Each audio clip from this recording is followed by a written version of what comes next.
Derick Giwner along with Matt Rose here at DRF headquarters to talk about 2017 in harness racing. The stake season is over. It wrapped up a couple of weeks ago. Now the voters are trying to decide who are the year-end divisional winners in each of the categories: Horse of the Year, Pace of the Year, Trot of the Year. We're going to look at each of the divisional categories, see if we can shed some light at least on who we like here. And it starts with the 2-year-old filly trotters. And I don't think there's much mystery in this one. Sure that Manchego's going to win this category. Manchego's perfect on the season. What was it, 12 for 12? 12 for 12, 873,000 earned. She dominated. She's going to win. Yeah, Can we move listen, on? You know, we know there's some of these categories. There's always locks every year that are obvious, and then there's better battles where it's not so set in stone. But yeah, Manchego, a great freshman season. She'll pick up the hardware, and we'll move on. It's a little bit more interesting on the 2-year-old colt trotters. We'll bring up a list of the 2-year-old contenders that we got going on here. And, you know, really, $50 bill, you have Fourth Dimension. You know, those seem to be the two leading candidates in here. $50 bill earned more money, won the Breeders' Crown, but Fourth Dimension seems to be more of the in name. Yeah, Fourth Dimension has a slightly better record. Like you said, $50 bill earned more money. I guess you could flip a coin between the two of them. I'll lean in the direction of Fourth Dimension. I don't know, maybe just in my opinion has more upside going forward into the 3-year-old season. Do we put more stock in I know $50 bill won the Breeders' Crown, but do we put more stock in a horse winning the Valley Victory at the Meadowlands as opposed to at the more? I don't know. I think it just comes down to a feel thing. I mean, if you look at the 6 richest races of the 2-year-old colt trotters this year, they won by 6 different horses. Yeah. So, I mean, maybe $50 bill gets the edge on winning the Breeders' Crown, but my gut told me Fourth Dimension was the better horse, and that's who I went with. I feel the same way for whatever reason. No disrespect to connection to $50 bill. I love the name, by the way. Yeah, my gut just says if I have to lean one direction, it's Fourth Dimension. Okay, we're going to move on through the 2-year-olds here, and we'll move to the Pacers. The leading 2-year-old filly pacer clearly is You Are My Candy Girl. She was 9 for 11 on the year, made 895,000. I would say she's a lock. Yeah, this is another lock city. She won almost all the major stakes races. She's a Great Lady, Breeders' Crown final, Matron at Dover, the 3 Diamonds of the Meadowlands. Yeah, it's tough to make a case for anybody else in this division. Okay, so we'll move on to the boys, where you'll see up there it says Lost in Time and Stay Hungry. I'd say those are the two most of the voters are going to look at here. Lost in Time 5 for 9 on the year, Stay Hungry 6 for 9 on the year. Lost in Time 608,000, Stay Hungry 535,000. The Metro went to Lost in Time. He also won the Governor's Cup, but Stay Hungry won the all-important Breeders' Crown. Yeah, I got to go with. I have to go with Lost in Time here. Just statistically speaking, I think he had a better season. That Metro final for very lucrative final up in Canada. The Governor's Cup most recently off what was a barn change. Yes, a barn change to Jimmy Tactor. That can never hurt, and that's going to help his cause going forward. I just think he had a slightly better season, just again by feel and also statistically. And Stay Hungry finished second in the Governor's Cup, and quite frankly, if he would have won and Lost in Time would have been second, the vote, you know, maybe goes the other way. I also went with Lost in Time here. It was, you know, quite frankly, he won that Governor's Cup. That was the deciding factor. You know, we say, what have you done for me lately, or at all, you know, the most recent races are the ones that stick in our minds, or stick in the voters' minds the most. You know what? I guess I'll fall into that category, and I will lean towards Lost in Time. Okay, and we'll move on to the 3-year-olds here. And we'll bring up some of the 3-year-old contenders as we look at the 3-year-old trotting fillies, and I don't think there's any argument that Ariana G is going to win this category. Yeah, as I sort through trying to find my Ariana G list, and well, geez, there's nothing else on the list but Ariana G. Again, is it possible to make a case for anybody else? Just glancing through what she won this year: Del Miller, Hambletonian Oaks, Simcoe, Elegant Image, Breeders' Crown, all in most in dominant fashion. 12 for 15, made over $1.1 million. Another lock city. She's a lock. We'll move on to the Colt Trotters, and I got What the Hill and Devious Man as the two contenders there. What the Hill's probably a Hambletonian DQ away from, would have been Horse of the Year, or at least in the, in the mention for Horse of the Year. Devious Man, though, I guess, made more money than him. We've discussed Devious Man 100 times, it seems like, this year. How well, you got to put him on the list because he made over $1 million. It's hard to pick him in this race. It's hard to like him in this spot. He doesn't seem to win. He doesn't do this. He doesn't do that. Blah blah blah. Meanwhile, he made $1 million somehow. I started the season not really liking What the Hill. I wasn't really sold on him, but he's won me over. You saw him win the Canadian Trotting Classic. You saw what happened in the Hambletonian. Ends up winning the Breeders' Crown, and obviously what sold me is winning the TVG, beating Age Trotters, which really surprised me. So for me, I think he's clearly What the Hill. I went with What the Hill in here as well. I understand he earned less than Devious Man, but if you looked at two horses, What the Hill was the more impressive horse. Won 2 major stakes where basically everyone else in the division seemed to have won, as I would say. And that brings us to the Philly Pacers. I have Agent Q and Blazing Britches up on the board there. I'd say you could probably throw in Caveat Ali into that mix as well, the Jugette winner. You can definitely throw Caveat Ali into the mix. She deserves to be right there, listed under the contenders. I mean, I'll look from a statistical standpoint here. It's a tight race, but Agent Q, nice, solid 10 for 17 record, almost $700,000 earned. She gets my slight nod just based on the numbers. 4 major stakes wins: the Lynch at Pocono, the Mistletoe Chalet. Most recently, a stakes race at Hoosier Park.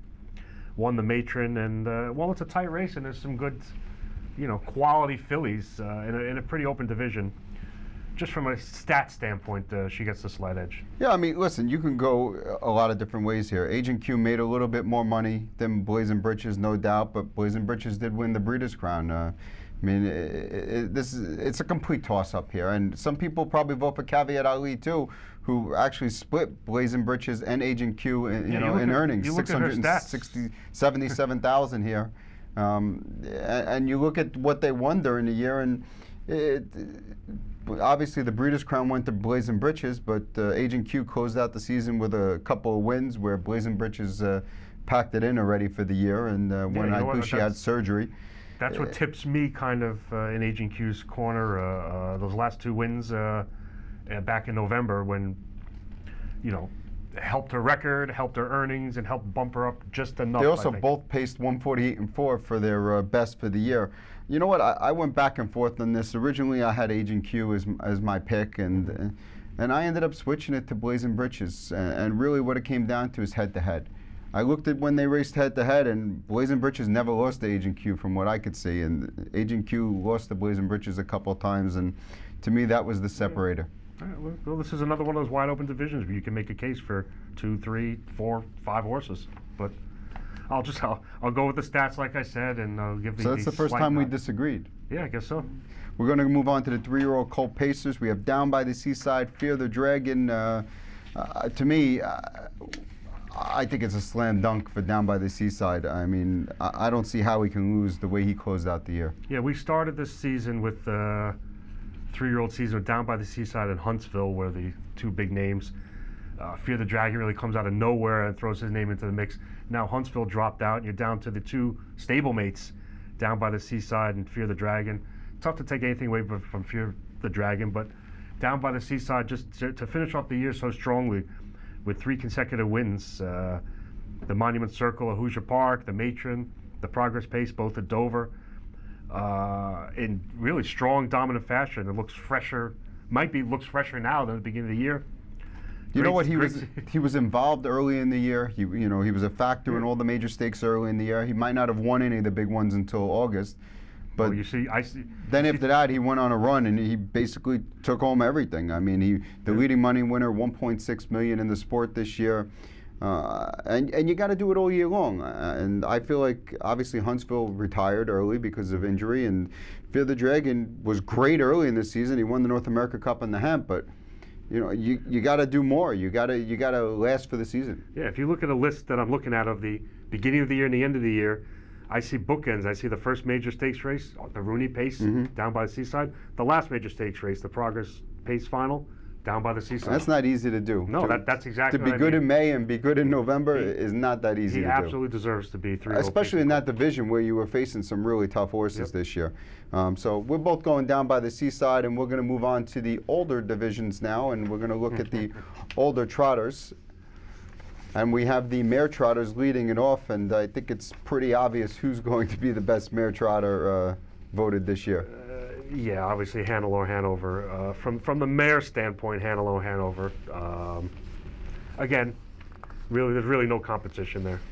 Yeah, I mean, she's going to run away with it. She's probably the leading contender to win Horse of the Year as well. We'll talk about that in maybe in a minute or so, but we'll move along to the male trotter since that's much more interesting as far as who could possibly win this. And you see Resolve, Marion Marauders on the list, Crazy Wow. Even, I mean, quite frankly, if you looked at the whole year, Twister B was probably the most impressive trotter we saw this year. Listen, it's a wide open division. But he only started once. Horse. I can't vote. In my opinion, I can't vote for a horse that made one start in North America. I can't do it. However impressive that was, I can't do that. I mean, Resolve just kind of vanished. Unfortunately, there hasn't been that much other Marion Marauder. I mean, how many times did Marion Marauder start this year? 10 starts this year, 3 wins, and led in money. But you know what? To me, the one race that he won that was impressive, I guess, is the Hambletonian Maturity, where a lot of these other horses couldn't race in because he's a 4-year-old, they're 5, so he basically got a $225,000 payday facing his own age group. You take that out, and look at the payday in the International Trot also. Where that's true. You got 250 grand right there. So, though at least in the International Trot, he's facing older horses. He wasn't just facing his own age group, where it was more of an easy type race for him. To me, he's not even he's not in my top thought here. For this race. We see the third horse on the list on the screen here, Crazy Wow. Another horse has done nothing special all year, but he's been consistent all year. Just comes out and shows up and makes money. This is really, I mean, I'll defer to you. Who was your pick here? I went with Crazy Wow just on the consistency. Yeah, I mean, you know what? That's exactly what I was going to say. And if I didn't pick Crazy Wow, it would have been Twister B, quite frankly. Because I'm picking Crazy Wow because I can't pick anybody else. It's almost like by default. I can't pick Twister B or Twister By, however you say it, off one race. I'd like to pick Hanover to win this division, but she can't be the best older male trotter, I guess. Right. So, all right, well, we're going to go Crazy Wow, and we're going to move on to the pacing mares here. And I think the pacing mares, it's a 2-horse race here between Pure Country and Nike Franco. Pure Country made a little bit more money, $461,000 versus Nike Franco, $375,000. Pure Country 5 for 16, Nike Franco 7 for 18. It's a close race, but I think the Breeders' Crown win probably pushed Pure Country over the top. Yeah, this is another division where there were really no standouts, no statistical standouts. I'll give the edge to Pure Country for being the slight earnings leader. Came on strong late with wins of the Breeders' Crown and the TVG Mare Pace. After really not doing much for most of the season, she came on strong, and I think some people would say that she had a disappointing year, and she's probably going to be all the pacing. Again, kind of much like the H pacing trotter, male trotters. Pure Country is going to be my default selection because I can't make a case for anybody else. We'll move on to the older pacing horses here, and looks like a 3-horse race between Keystone Velocity, Makatso, and All Bets Off. All 3 of them made between $700,000 and $800,000. They all started between 22 and 26 times. They won between 5 and 8 races. They look pretty similar on paper. Which way did you go? I went to Keystone Velocity. I mean, we talked all this year about how wide open this pacing division is, and nobody's stepped up to take charge. You look from an earnings standpoint, $780,000 or change, almost $800,000 earned. Levy winner for over $500,000. Ben Franklin winner for over $500,000. raced second best all bets off in the Dan Rooney at Yonkers with a great effort. Won the Potomac Pace against most of these horses at Rosecroft. Again, nobody really ran away with this division like we've been mentioning all year. But how about this for a point of view? Okay. I went Keystone Velocity, and I'm going to tell you why I went. And I thought it was kind of at first I didn't think so, but when I looked into it a little bit further, I thought it was more of a slam dunk. This horse led all older pacers in earnings, right, without being able to race at the Meadowlands. So no TVG. Not only the $400,000 final, but all the $50,000 legs in between. No Houghton, no U.S. Pacing Champion. So that's over $1 million in purses that he couldn't compete for, and he still led the country. I know that based on his connections and other behind-the-scenes factors that people might shy away from voting for him. But don't take anything away from the horse. You know what? Where he's raced, he's been great all season long, and this is again, a division where nobody ran away. You could say Mockett's he had another nice solid year, but he never really did anything. And what's special. cooler than the 9-year-old winning older horse of the year at Keystone Velocity? This horse has had an interesting history on and off the racetrack, and you know what? To be blossoming at 9 years old, I don't know. Do we have another those are all the divisions foiled again type horse? Maybe anything's possible. Keep going forever. Someone's got to race well. Hopefully, Wiggle or Jiggle It will be back soon. We looked at all the divisions. Trotter of the year. Trotter of the year. Ariana G, Hanover, Manchego. Pick one. I can't pick What the Hill if I wanted to. You can pick What the Hill. It's a tough call. I don't want to pick Hanover because I saw her throwing clunkers too many times, and that kind of bothered me a little bit. Where she was supposed to be good and she wasn't. 7 losses. It's tough. I hate voting for a 2-year-old for Trotter of the year, but I guess I'm going to lean towards Manchego. Just how she completely dominated her competition when other horses in other divisions didn't dominate. I mean, I guess you could handle Hanover, yes, but how about you know what? I'm going to break away from what I currently feel, and I'm going to say Manchego. I'm going to go Ariana G. I just feel like she dominated her division completely all year. Not that Manchego didn't, but I feel like even in her losses, Ariana G had post-8 versus the boys. Her other 2 losses came in the slop. You know, she was 15 for 15 in the money, so it's not like she was bad at any start. I feel like she was the best. I can't give it to Hanover, and I know Hanover. If you look everywhere, she seems to be the one that the public seems to like most. Yeah. But she has 7 losses. I can't make her horse of the year with 7 losses, or Trotter of the year with 7 losses. Some of those losses were very disappointing, also. And I think whoever wins Trotter of the year is probably going to be horse of the year. And obviously that means Ariana G is my pick for horse of the year. Where'd you go for pacer of the year? I was going to ask you first. How about that? I'll go first. Honestly, it seems like most people are going to down by the seaside. Obviously led the in earnings this year. I went a different way. I went to You Are My Candy Girl. I was just very impressed. To me, she was completely dominant in her division. She absolutely destroyed them. 9 for 11. Went on a huge run at the end of the year. Made $900,000 as a 2-year-old pacing filly. I mean, that's certainly impressive. Not only that, on top of all that, the thing that put me over the top, she was the fastest 2-year-old. And when you're looking at this list, she went 150 this year. I'm looking at all the other leading money winners down this list. I see one that tied her, Hayden Hanover, a horse, a colt, went 150. But you know what? To put up a mark like that and to dominate like that, to me, I'm giving it to her over Down by the Seaside, who obviously may have. And I was going to say had tougher competition, but maybe not. Rainbow Room's a really nice horse. Kissing in the Sands, really nice filly. Maybe she didn't. Maybe she had just as tough a competition, and she's just that good. Listen, she was that good. I'll go more. I'll be slightly more conventional and go with Down by the Seaside. I just, you know what? The way how strong he came on late in the year, just really impressed me. And I'm going to stick with the, what's fresh in people's minds angle. I'm going to go with Down by the Seaside. I think it's great.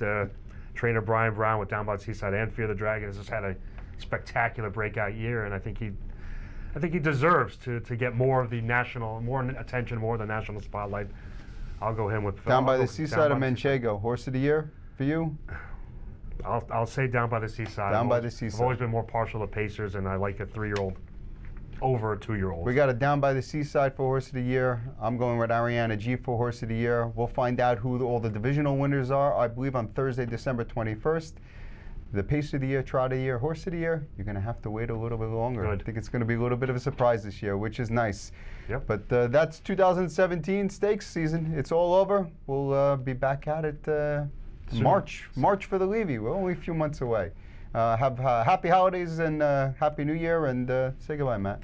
Goodbye, Matt. See you later.